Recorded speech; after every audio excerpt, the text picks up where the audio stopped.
Hello and welcome back. It's time for another 270 video. It's Brendan Borman, and I'll be repping Tom Hanks today in a 4-player multiplayer, playing 270, a political election game. In honor of the Oscars this weekend, I have chosen Tom Hanks. Even though Tom Hanks was never president, I would never vote for Tom Hanks, and he's kind of a weak candidate. Taking on 3 of the premier candidates inside the game, I'm going to do my best to focus. Luckily, it's not a 1-minute timer, it's a 2-minute timer because I'm in the Taco Bell drive-thru.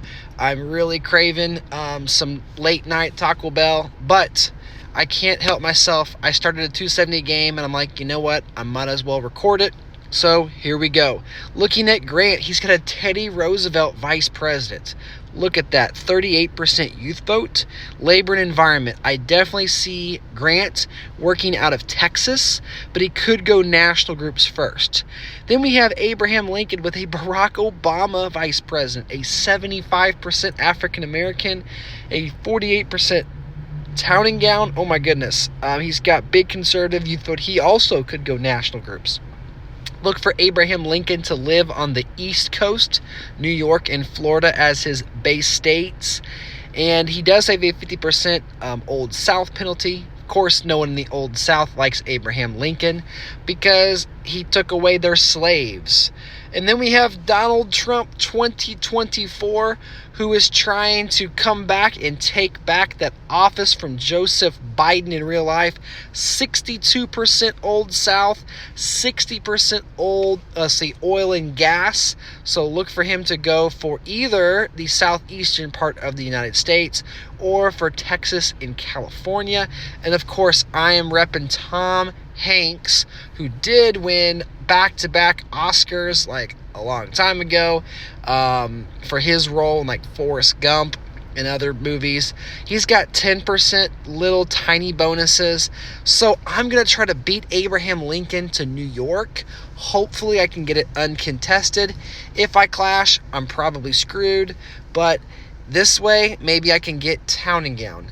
With the recent removal from 270, the update, you no longer have town and gown in California. So the old school Massachusetts and Utah strategy from 2016, that map has been brought back. And so I can achieve the town and gown bonus by turn 3. It looks like we had 2 players zero spin. They wanted to avoid conflict and waste money. And so they're going to be a little bit behind, but that cash does roll over for this turn. So we can open up into Utah and Massachusetts, both of which are town and gown and high-tech states. So if we get that uncontested, we can then go after states like Washington, Michigan, Pennsylvania, Maryland, Virginia, Delaware, New Hampshire, Connecticut, and try to get that high-tech bonus, which will then lead us to a potential another state in California that has lots of EVs. And then if all goes to plan, then Latino would be the next bonus I go for. But I don't want to get the cart ahead of the horse. Man, $70,000 for Grant in labor and environment. We do have another player, looks like Trump, who has found his home base in Texas. And we have Abraham Lincoln going for swing states. Arizona, Virginia, North Carolina, Georgia, and Florida are all swing states on the 2024 map, and they should be in real life. It's going to be really interesting to see who wins the 2024 election. Of course, right now it's looking like it's going to be a Donald Trump versus Joe Biden rematch. But again, this is March. Anything can happen. Let's see what happens on turn number 3. Grant is going up in big conservative, and it looks like Lincoln is going to try to complete his swing states. Grant's also going for gun lobby. And we have Trump extending into Louisiana, probably New Mexico going to be next as he goes for the oil and gas. And I don't blame him. A 60% oil and gas is almost unfair in a multiplayer match. If you can control Texas and California uncontested, it's going to be hard to beat. Now, all 4 of these players have good bonuses except for Hanks, but You know, we have New York uncontested. I can now use my $93,500 of town and gown to go up in New Hampshire, pressure in Arizona. I can go into DC if I want to, North Dakota, if I want to go for oil and gas, or maybe Iowa. But for right now, let's just get our high-tech money. So by getting Pennsylvania and Michigan and New Hampshire added onto that, that will give me high-tech. And let's pressure Virginia while we're at it. Hi, I would like a Nachos Bill Grande and a 5-layer burrito, please, with extra sour cream. Yes. Thank you. Okay, sorry, where was I? It looks like turn 4 has been completed, and Donald Trump is going to go up in the oil and gas states. We are facing some conflict from Abraham Lincoln in both Michigan and New Hampshire. So those are both swing states. I'm not totally shocked by that. Again, there's Pennsylvania, and we are right back at him in Virginia. And so hopefully what's going to happen is Donald Trump and Grant will contest in the oil states, whether that be Texas versus California, and then it'll be Hanks versus Abraham Lincoln, and hopefully I can outmaneuver Lincoln. And then if I'm able to survive, those two will still go at it, and then I'll inherit Lincoln states. And from a 3-player perspective, I do think the East Coast can outlast the West Coast. What I'm going to do is spread out into open, uncontested, high-tech states: Washington, Maryland, Delaware, Connecticut. I'm also going to go into the Old South, mostly for EVs. I might be able to backdoor my African American bonus, which is a $100,000 bonus. And while I'm at it, I might as well pressure Abraham Lincoln in North Carolina, in Georgia. I likely will not go after those states. But as I mentioned just a few minutes ago, if I'm able to knock out Lincoln and inherit his states, I might as well inherit 2 of the most important states on the East Coast: North Carolina for manufacturing, ag, swing, Old South, and then Georgia for swing, African American, and Old South as well. Arizona is locked. There's California, a double pip from Trump. So I was hoping for a clash. It looks like Grant is going to pressure in Georgia and in Florida and Louisiana. So this is not going to plan thus far. We actually clash with Grant in South Carolina. However, Tennessee is just us, and Virginia is locked by Lincoln, which I don't mind. Virginia is a great electorals per cost, and it has so many bonuses. I'd rather just be me and Lincoln there, even if we're not the ones that have the EVs and state bonus funds in that state right now. Youth vote also goes to Grant. And so the easy thing is to spend my high-tech money. Let's do that. We'll evaluate Michigan and Pennsylvania in a second. I do have a bunch of town and gown money that does not help me in Michigan and in Pennsylvania, but let's spend some free cash.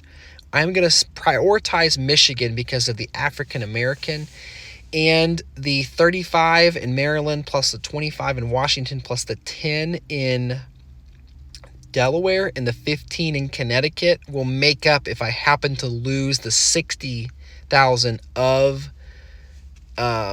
Pennsylvania. But I need to keep New Hampshire, and so I might as well spend my town and gown money there in case Abraham Lincoln decides to spend his swing state money there.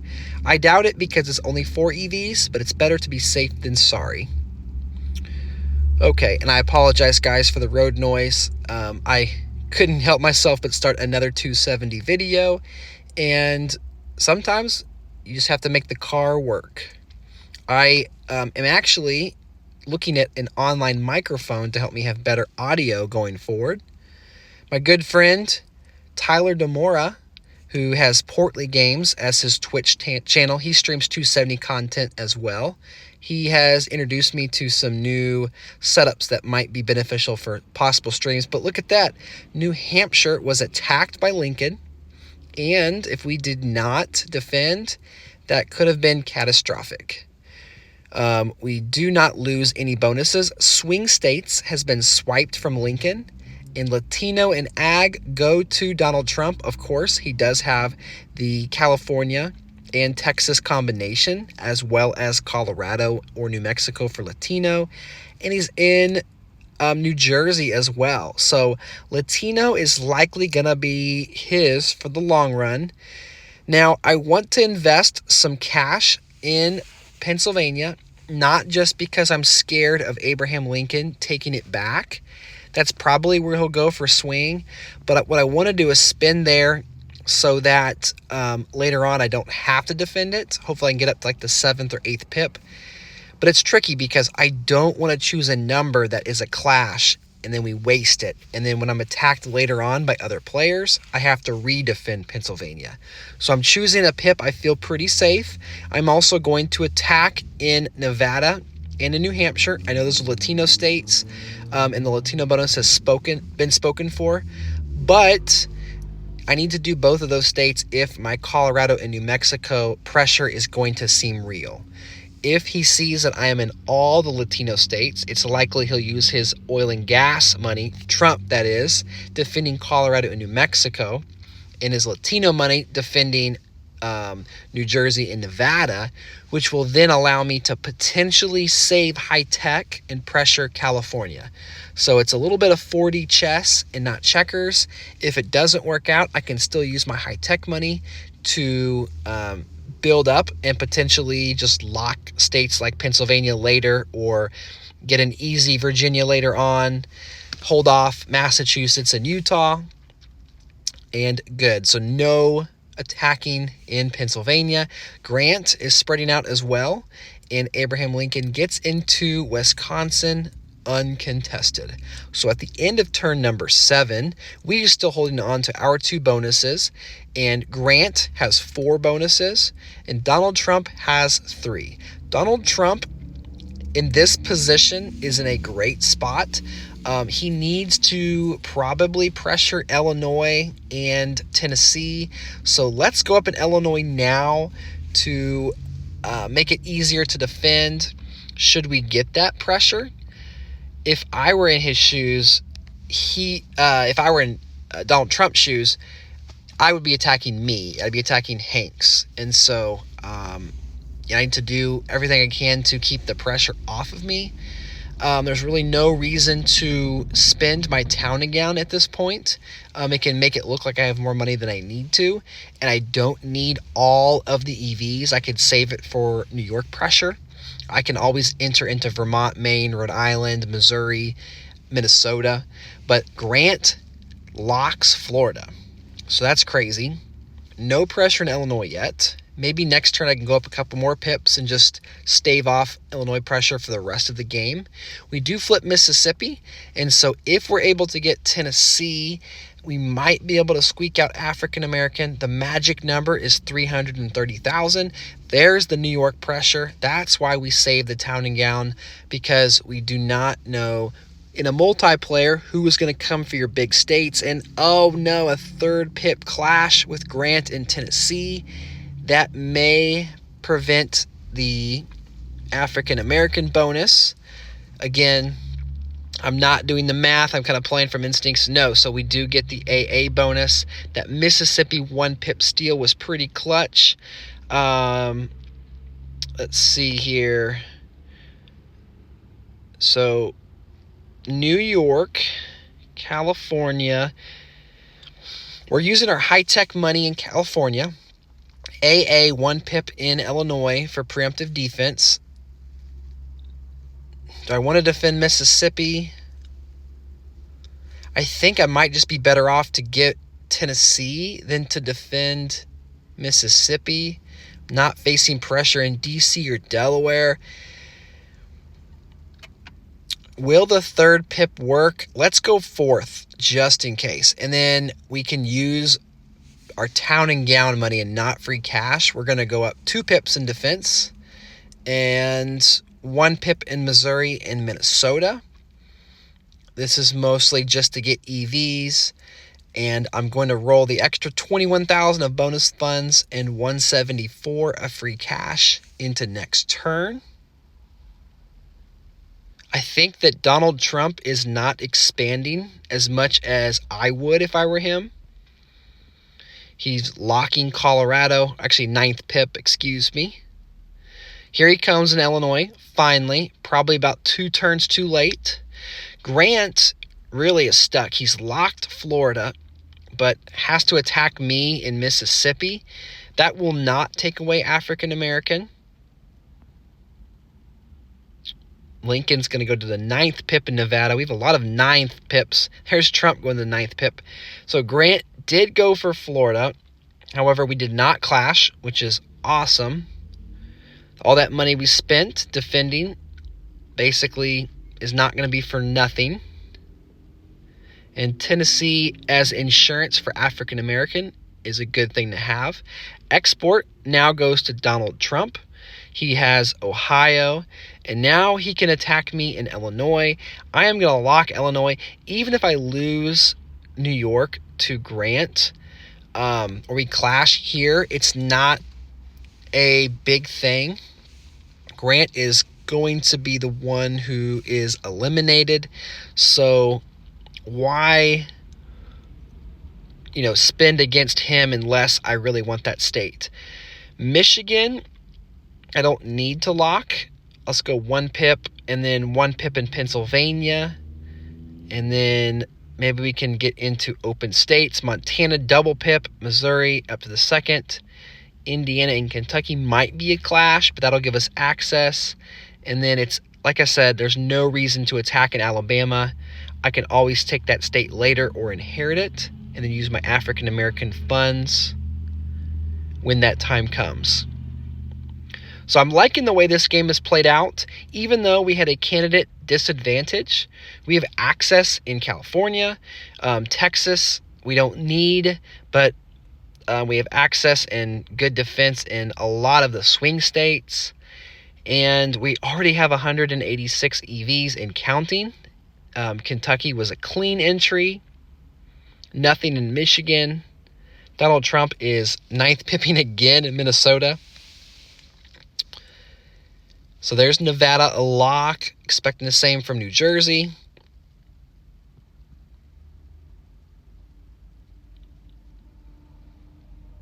And New York, he's just creeping up 1 pip at a time. There's a clash in Rhode Island, but we already had entry, so that will not prevent a ballot. South Carolina is flipped and is not locked, but that will not take away African American because we did have Tennessee. However, that is a ballot round. We have 100 electorals that are locked into the 10th pip. Every state has a color, is claimed toward a person. And you know what? I'm going to let Mr. Grant have New York. I'm going to defend 1 pip just in case Alabama goes up, because even if he 3 pips it and takes it, we're going to get all of our bonuses back. But if he tries to be cute and just 1 pip me, I can block him in Tennessee. Let's lock Pennsylvania, just in case. So we could have spent maybe in Indiana and Kentucky. Maybe in like Maine, go for some EVs. Maybe go for a little bit of a save and try to roll that money into a different state later. But Alabama flips, and that's going to be awesome because those 9 EVs are going to be ours after we lock it next turn. So it's really between Grant and Lincoln. Grant does flip New York. Anything else going to happen? 82 for Lincoln, 79 for Grant. Lincoln gets a few more for insurance. Tennessee, nothing. Okay, that's it. So Grant has been eliminated. We lose all of our bonuses. How tragic. Well, there's possibly no way we can win now that we've lost all of our bonuses. Oh, that's so sad. And the Oscar goes to Brendan Borman from 270 Videos, because he's just kidding. He gets all of his bonuses back. African American High Tech, Town and Gown, and all that free cash is coming rolling in. As I'm still sitting here in the Taco Bell parking lot, we have a car sitting next to us. Looks like it's about a 20-year-old car. The driver's probably less than that, and he's rocking into some rap music. Nothing against rap music, I just don't know who that is. Throwing me off my game here. Let's get into Oregon and Idaho. Did I lock? Yeah, I locked Alabama. Okay. Very nice. It's kind of funny, I still have not locked Michigan. If I was Abraham Lincoln, that might be a state that you go for.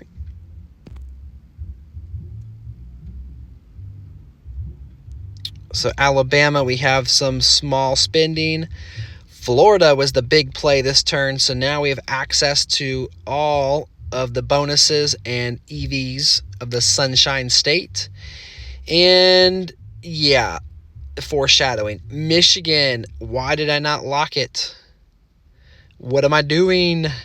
Fortunately, it's not going to cost me any bonuses. We do have a ballot round. And actually, it's not the worst thing in the world, because I think Abraham Lincoln's going to be eliminated. We can always just steal Florida right here, which I think is the play. Or we could just tie him to make sure we're not wasting cash, because he's so far behind electorally. I might go past him. I'm leaving that door open. I have high-tech money. Where am I going to put this high-tech money? Town and Gown, Maine, and Rhode Island are locked. It's not really worth it to throw money into Texas at this point. I'm not in Ohio yet. I could take Oregon or North Dakota. Let's lock Alabama just to be safe.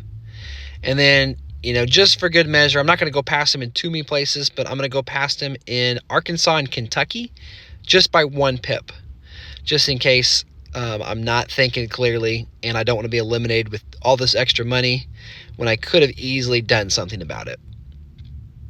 Although that 176 I'm able to save, plus the 220 of high tech, that's going to give me potential later.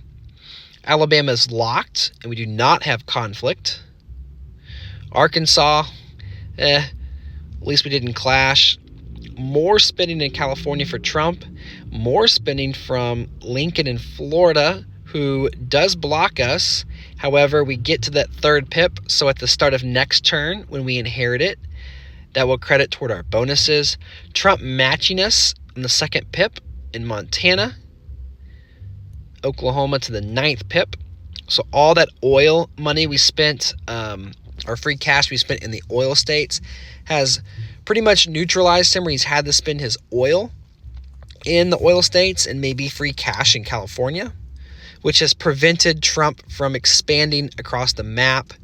We are able to hold off Abraham Lincoln, and now we are 314 EVs. So we have Wisconsin and Iowa, which are clean. We need to enter into those before we can have a ballot. Let's go up to the 5th pip in Nevada. And no one has manufacturing. No one has Old South. We'll get the Old South bonus. We don't have Texas, Ohio, or Wisconsin, so we're going to need all of the states to get manufacturing. Probably won't happen this turn. I could go up in Washington. Let's do that with our high-tech money. And then our town and gown we have in Missouri. Let's just enter into Alaska for no reason. Only cost $10,000 to make him spend more money.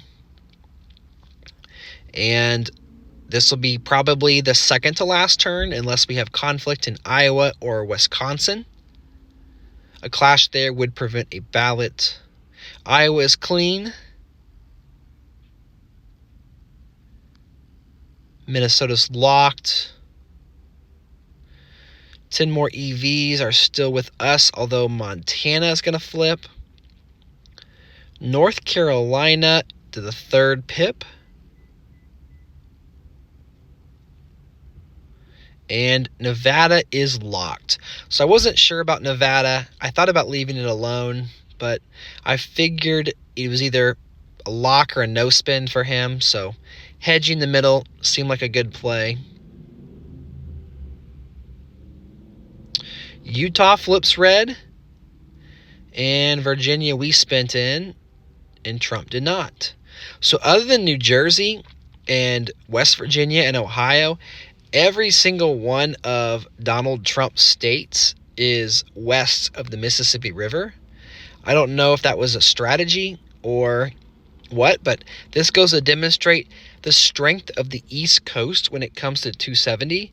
A lot of the state groups in the EVs are on the East Coast, although, of course, you can win easily with California and Texas. You just have to be able to expand and pick your states. Like if he had flipped like in Illinois, it'd be that much closer.